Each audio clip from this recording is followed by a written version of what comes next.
Olá, eu sou o professor Augusto e hoje eu vim gravar um vídeo especial para o Dia do Professor. Para esse dia, eu quero falar um pouco sobre o meu percurso, nesse entendimento do que é a profissão. Em vídeos anteriores, eu expliquei para vocês sobre como os contextos históricos influenciam as artes. Assim como influenciam as artes, eles influenciam a sociedade de um modo geral. Influenciam todos os seus contextos, as suas profissões, construções, as artes.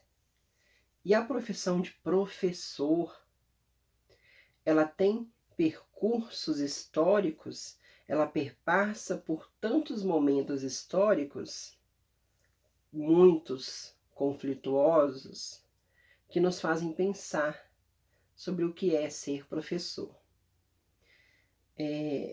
Passamos de uma educação extremamente tradicional, rígida, austera e excludente.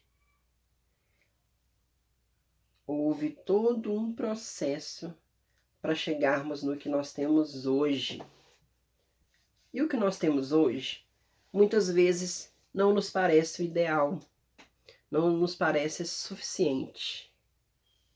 Se estudarmos a escola como era e a escola como é, nós podemos perceber que há sim grandes e importantes avanços. Aquela escola antiga, austera, rígida, alinhada, que para alguns parece tão bela, era a escola que excluía as pessoas. Ela não se dava ao trabalho de receber todos. Ela não queria refletir sobre a diversidade humana. Ela não queria pensar sobre a complexidade das pessoas. Então, quem se encaixava nas caixinhas da escola tradicional, ali se mantinham. Outros eram expulsos, outros tinham vagas negadas, outros eram direcionados para escolas que eram consideradas menos importantes.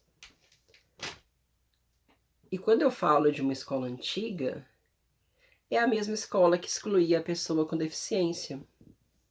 A pessoa com deficiência ela não era vista, ela não era percebida.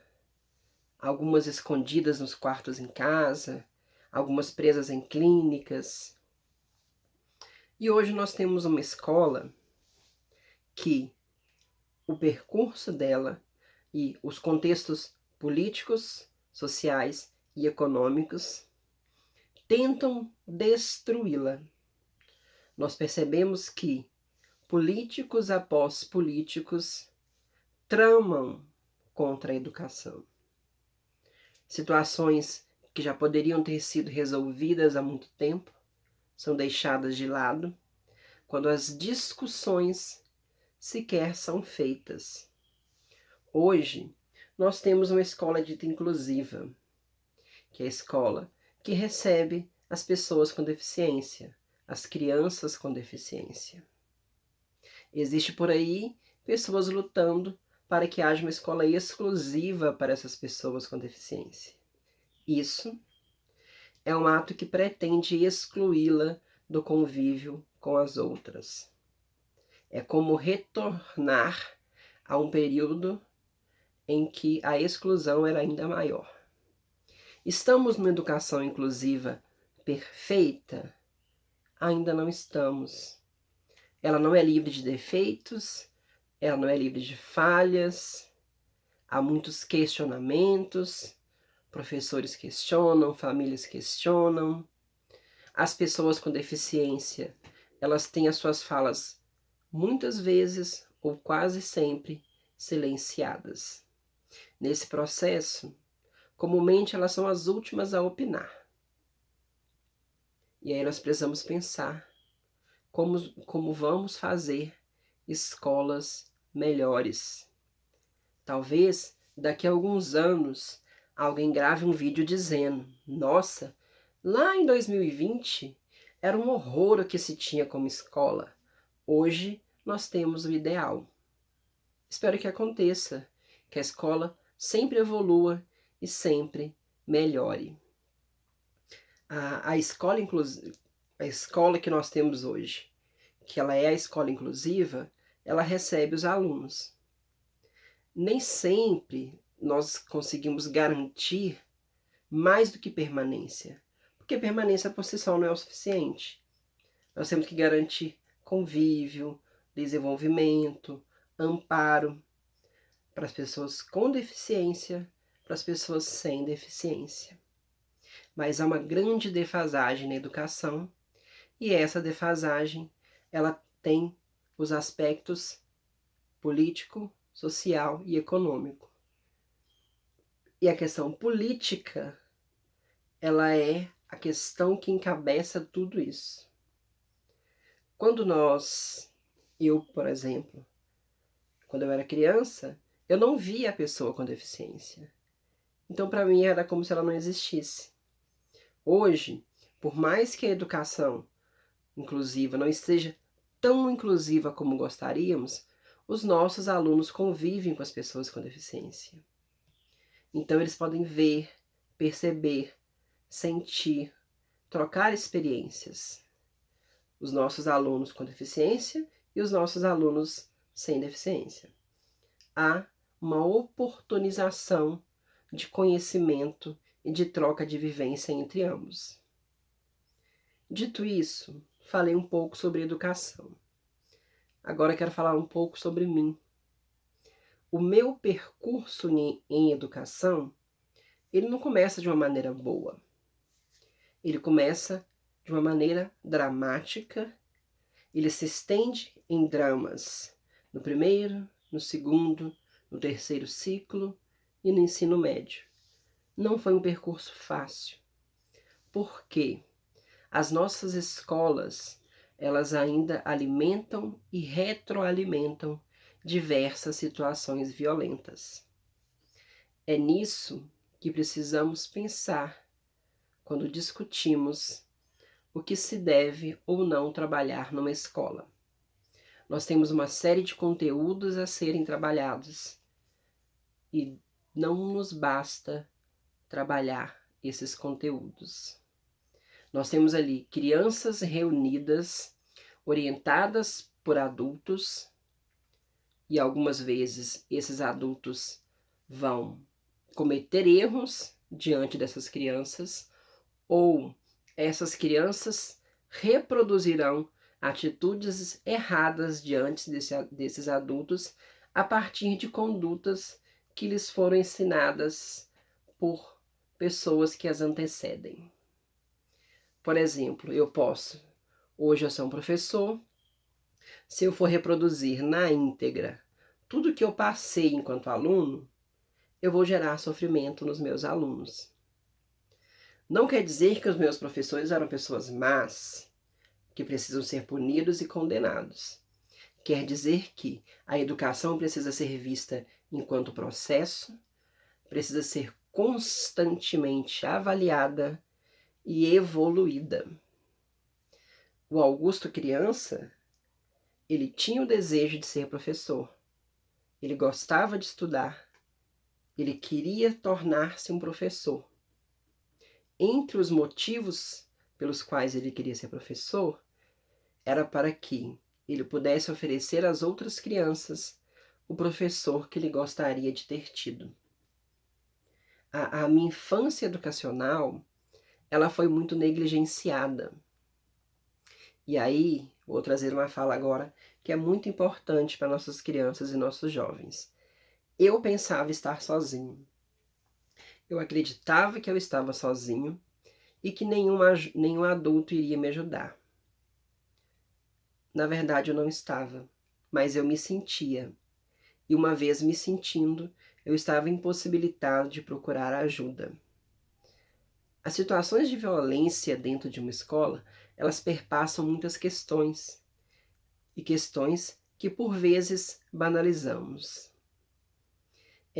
Hoje em dia, Eu vejo muitas pessoas falarem de bullying como se fosse uma coisa simples, uma frescura, um exagero, mas não é isso que acontece.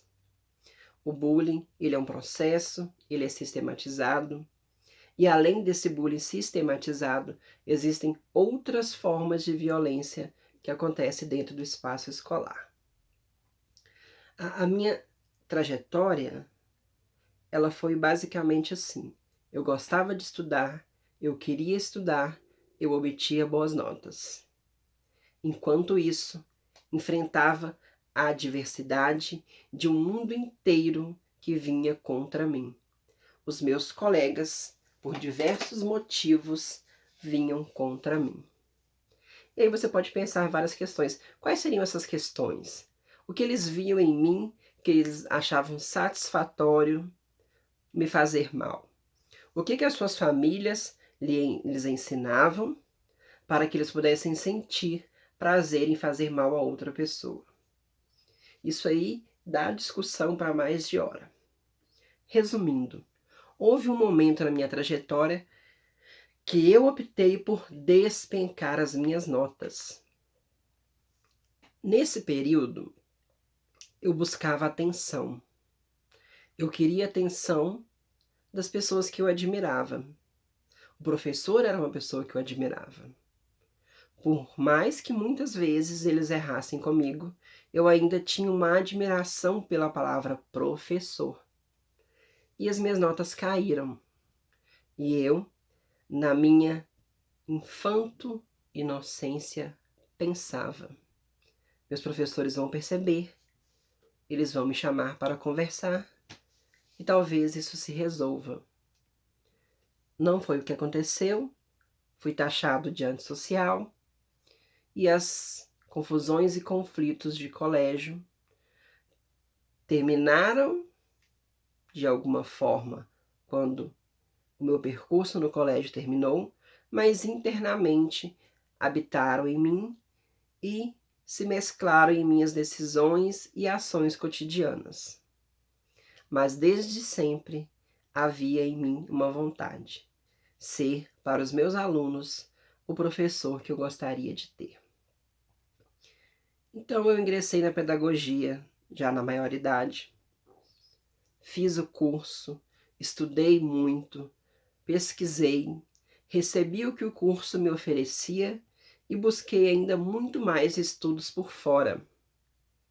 Dentro da pedagogia, eu conheci o trabalho do Freud, aquele psicanalista famoso, e adquiri todos os seus livros. Estudei todos e eu via com muita atenção, com muito interesse, como as pessoas chamavam Freud de professor.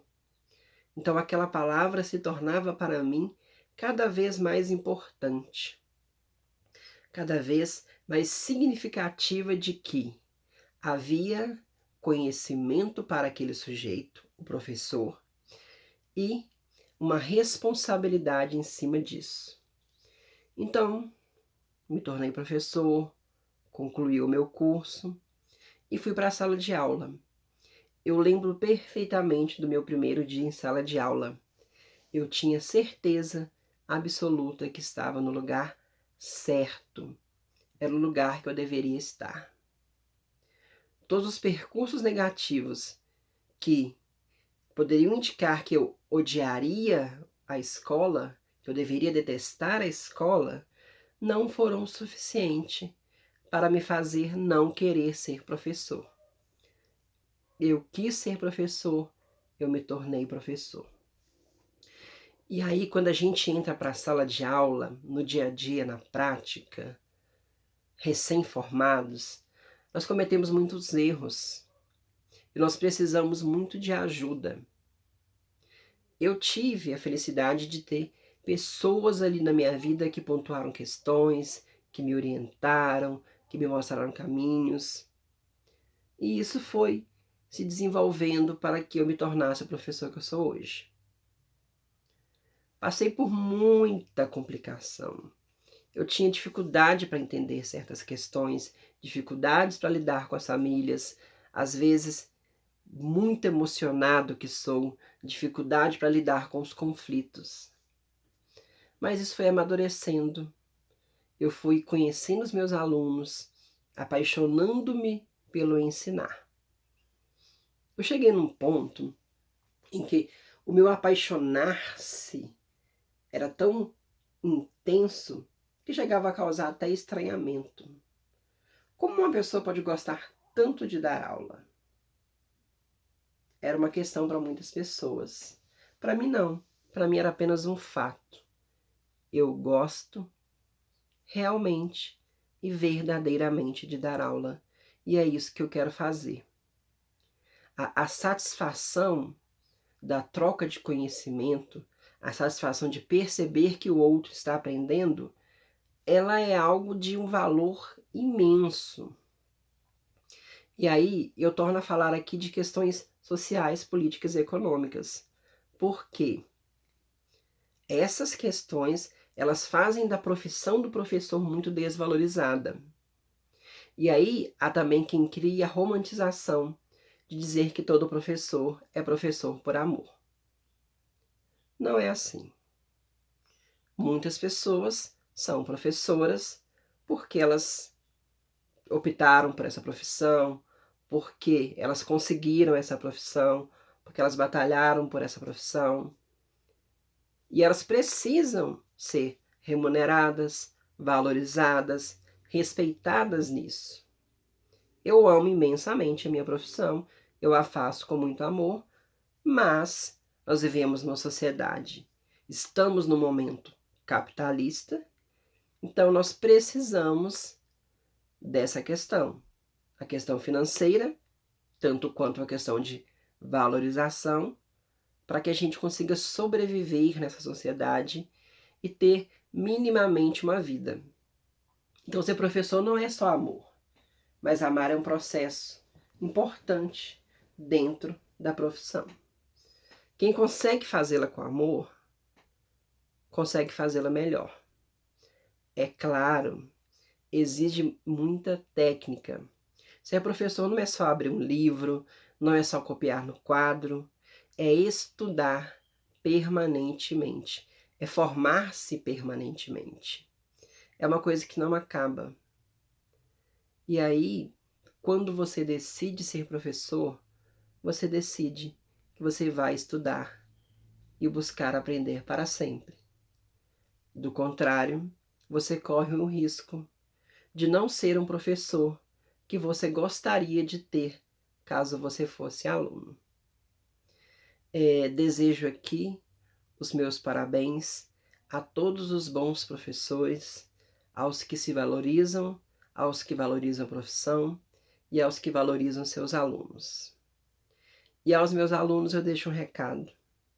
Eu quero dizer que eu sou muito grato por tudo que vocês me ensinaram ao longo dos últimos anos, porque vocês me fizeram ver, sentir e perceber significados infinitos dentro da minha existência e dentro da minha profissão. Eu, professor Augusto, eu escolhi um animal para me representar. Eu até pedi para fazer uma blusa, que é a blusa do mangusto. Por que eu escolhi? Por que eu fiz essa escolha? Por que um professor Augusto? Por que um professor mangusto? Porque o mangusto é um animal muito fofo, muito agradável de se ver. Mas também é um animal muito bravo, é um animal arredio, ele é um animal que ataca quando é necessário atacar. Eu sou exatamente assim. Eu amo os meus alunos, eu zelo por eles, mas eu não gosto que eles sejam desrespeitados, eu não gosto que eles sejam maltratados.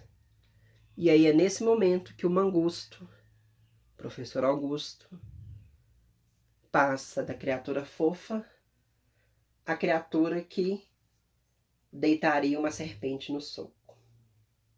Isso é ser professor. É amor, é conflito, é política, é discussão e aprendizagem constante. Esse é meu vídeo para vocês.